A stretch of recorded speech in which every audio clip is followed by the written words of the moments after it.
সম্পদের মালিক হতে পারে না, আবার কেমন ইচ্ছা করে কারোর গরিব বানাইতে পারে না। এটা কার হাতে? আল্লাহর হাতে। কুলিল্লাহুম্মা মালিকাল মুলকি তুতিল মুলকা মান তাশাউ ওয়া তানজিউল মুলকা মিম্মান তাশাউ। আল্লাহ রাব্বুল আলামিন বলতেছেন, ও আমার হাবিব, আপনি বলে দেন, কাফেরদেরকে জানায়া দেন, মানুষদেরকে জানায়া দেন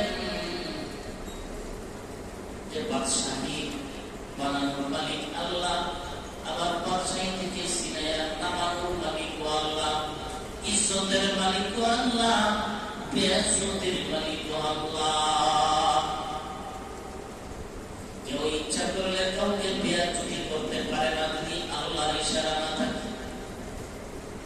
কেউ ইচ্ছা করলে সম্মানিত হইতে পারে না যদি আল্লাহ তাকে সম্মানিত না বানায়। তাহলে ধন সম্পদের মালিক বানানোর মালিককে আল্লাহ, তোকে চেষ্টা করতে হবে।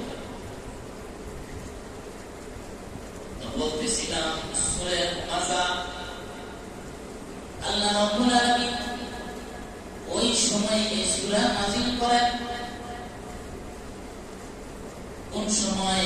যখন আল্লাহ রাসূল তাদেরকে বলতেন, তোমাদের তো অনেক টাকা পয়সা ধন সম্পদ আছে, তোমরা কিছু কাম করো, গরিবদেরকে দাও, কারণ এগুলো আল্লাহ দিয়েছে, তোমরা নিজেরা এগুলো বানাও নাই, আল্লাহ দিয়েছেন, আল্লাহ রাস্তায় তোমরা খরচ করো।